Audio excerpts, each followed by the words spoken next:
दोस्तों, मैं मोहित अवस्थी आज आप लोगों को एक छोटी सी कहानी सुनाता हूं, जिसको आप सुनेंगे तो मोटिवेट होंगे और कहीं न कहीं अपने जीवन में उस कहानी का लाभ पाते रहेंगे। जैसे हमारे ग्रंथ हैं महाभारत और रामायण। आधुनिक समय में अगर देखा जाए तो हम लोग पश्चिमीकरण की ओर बढ़ रहे हैं। मॉडर्निटी को एडाप्ट कर रहे हैं, तो इन ग्रंथों को थोड़ा भूल रहे हैं, कम ही लोग पढ़ते हैं, लेकिन इसमें बड़े रहस्य छुपे हुए। आप देखेंगे कि महाभारत में भगवान श्री कृष्ण बहुत बड़े राजनीतिक, धार्मिक, संस्कारी, हमारे पास में उतने शब्द नहीं है जितना हम इनके लिए प्रयोग कर पाए। आपने देखा होगा जब महाभारत का युद्ध हो रहा था, उस समय इन्होंने कहा था कि मैं हथियार नहीं उठाऊंगा और मेरी सेना, नारायणी सेना, दुर्योधन के पक्ष में रहेगी।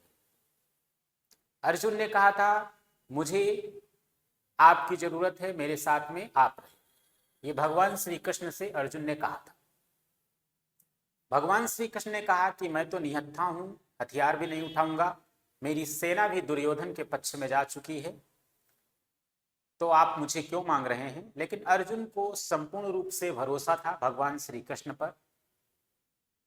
युद्ध के क्षेत्र में आपने देखा होगा कि जब जब ऐसी परिस्थितियां आई जिसमें पांडव पक्ष या अर्जुन कमजोर पड़ रहे थे, उस समय युद्ध जिताने में सबसे बड़ा रोल भगवान श्री कृष्ण का था।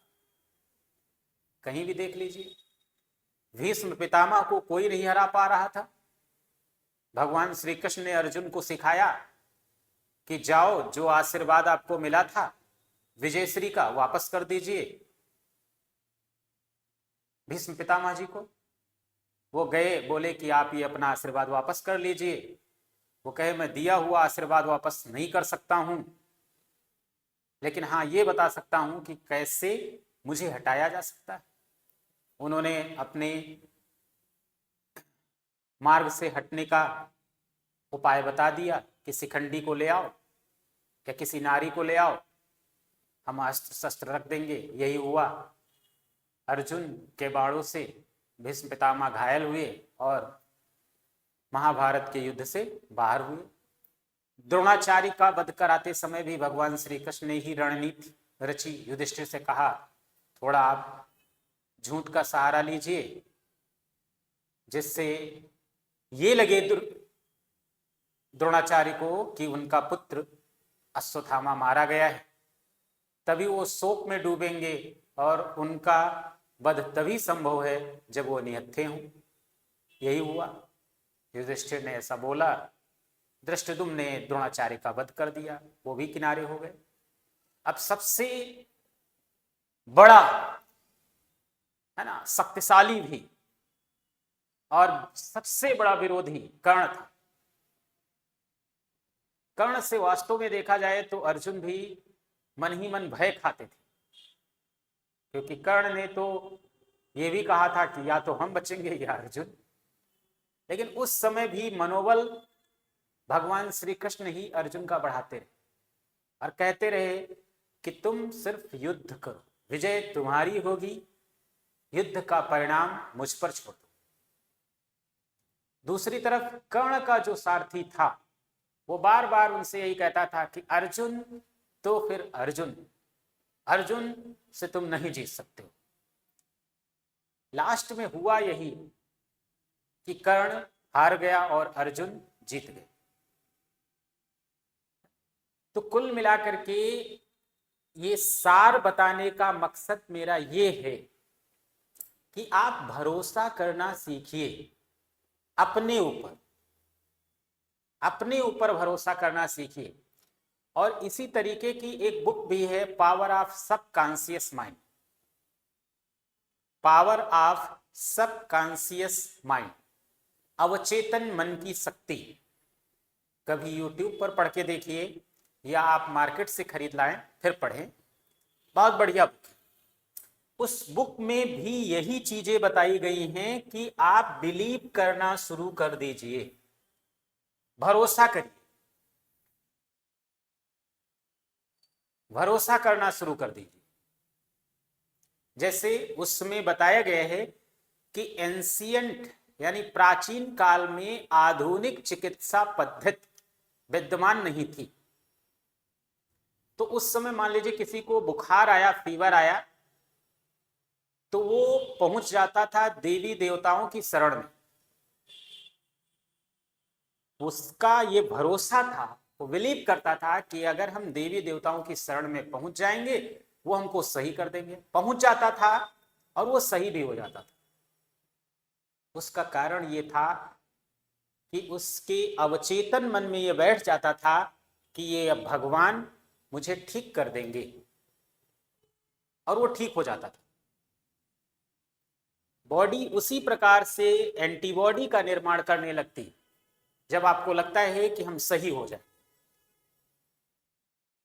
उसी प्रकार से भगवान श्री कृष्ण अर्जुन को सिर्फ ये सोचवा रहे थे कि विजय तुम्हारी होगी, विजय तुम्हारी होगी, विजय तुम्हारी होगी। वैसे ही आप सोचा करिए कि हमें असिस्टेंट प्रोफेसर बनना है, हम बन जाएंगे, हमारी तैयारी बहुत अच्छी चल रही है, हमें सही मार्गदर्शन मिला हुआ है, हमको जो कंटेंट मिल रहा है वो हमारे एग्जाम में पूछा जाएगा, सभी लोग हमारा सहयोग कर रहे हैं।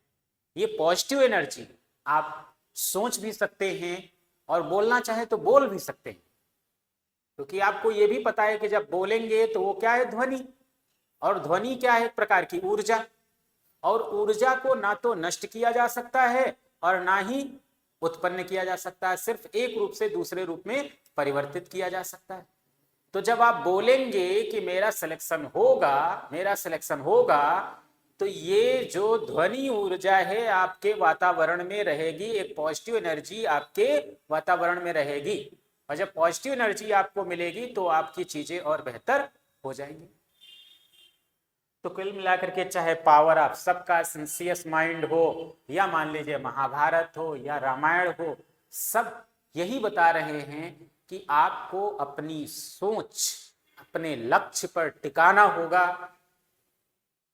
काम वैसे ही करना होगा और इधर उधर मन भटकाने की जरूरत नहीं है, सशंकित होने की जरूरत नहीं। तभी आपका सिलेक्शन होगा। सिलेक्शन छोड़ो, हर काम में आपको सफलता तभी मिल सकती है जब आप खुद पर भरोसा दिखाएं। आपके एम्प्लॉई हैं, आप सबके ऊपर शंका ही करते रहेंगे तो फिर आपका काम कहां से सही होगा। आप खुद निगेटिविटी पाल के बैठे हुए हैं, अपने एम्प्लॉइयों पर आप भरोसा दिखाइए। जब आप भरोसा दिखाएंगे वो बेहतर काम करेंगे। कहीं ना कहीं एक वेव्स होती हैं जो निकलती रहती हैं, आप जिसके बारे में जैसा सोच रहे हैं वह व्यक्ति भी आपके बारे में वैसा ही सोचने लगता है। ये यूनिवर्सल नियम है, से बच नहीं पाओगे। अगर आप किसी के बारे में नेगेटिविटी सोच रहे हैं, उससे ईर्ष्या कर रहे हैं, खुन्नस खाए बैठे हैं, तो कुछ दिन बाद देखेंगे कि वो भी आपके साथ वैसा ही व्यवहार करने लगेगा। आप उसकी प्रशंसा करिए, उस पर भरोसा जताइए, है ना। अपने मन में दया भाव रखिए। एक और आदत बनाइए माफ करने की, कोई भी हो, चाहे जैसी बात चूक गई हो या कोई ऐसा काम कर दिया हो आपके साथ में, माफ करिए, छोड़िए, जाने दीजिए, है ना। सबसे अच्छा तरीका है। कम से कम आप विवाद में नहीं उलझेंगे, आप सुकून में रहेंगे। मान लीजिए कोई व्यक्ति आपको रास्ते में मिल गया, हल्का सा बाइक टकराई नहीं कि वो आपको गाली दे दिया, आपने भी मारपीट कर लिया, बात थाने तक पहुंच गई, FIR लिख दी गई, दोनों लोग कोर्ट कचहरी के चक्कर लगा रहे हो, सुकून छिन गया ना। अरे यार, एक बात कह के चला गया, जाने दो, काम खत्म। आप तो अपने कर्तव्य पथ पर आगे बढ़ना चाहते हैं ना, तो ये जो बाधाएं हैं उनको छोड़ना पड़ेगा, उनसे दूरी बनाना पड़ेगा। तो ये एक छोटी सी वीडियो है जो आपको मोटिवेट करती रहेगी। इसको आप जब मन करे सुनिए, है ना। कभी कभी गीता भी सुनिए या पढ़िए। पावर ऑफ सबकॉन्शियस माइंड जैसी बुक हैं, इनको भी पढ़िए।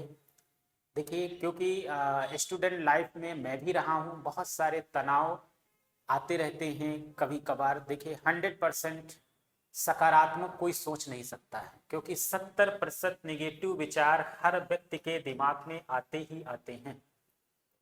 इनको पॉजिटिव में कन्वर्ट करना पड़ेगा, और कन्वर्ट करने के तरीके यही है कि उस तरह से, अगर मान लीजिए कोई नेगेटिविटी आ रही है तो उसको पॉजिटिव में आप खुद बदलिए, ये आपकी जिम्मेदारी है। और वह ऐसे ही बदल सकते हैं, आप इन ग्रंथों का सहारा ले सकते हैं, अपना आदर्श भगवान श्री कृष्ण को मान सकते हैं, power of subconscious mind book पढ़ सकते हैं, या किसी ऐसे व्यक्ति को अपना गुरु बनाइए जो आपको हमेशा सकारात्मक बातें बताता हो और मोटिवेट करता हो, कभी आपको हताश ना होने देता हो। अर्जुन को भगवान श्री कृष्ण कभी हताश नहीं होने दिए, जब जब वो परेशान हुए, हताश हुए, मोटिवेट किए, नया रास्ता बताए। युद्ध उनकी तरफ से नहीं लड़े, लेकिन युद्ध जितवा के मारे। तो इस तरह का अगर कोई व्यक्ति आपकी लाइफ में है जिस पर आपको संपूर्ण रूप से भरोसा है, उसको आप अपना गुरु बना सकते हैं, आपके माता पिता में से, भाई में से, दोस्तों में से, या आपके शिक्षकों में से।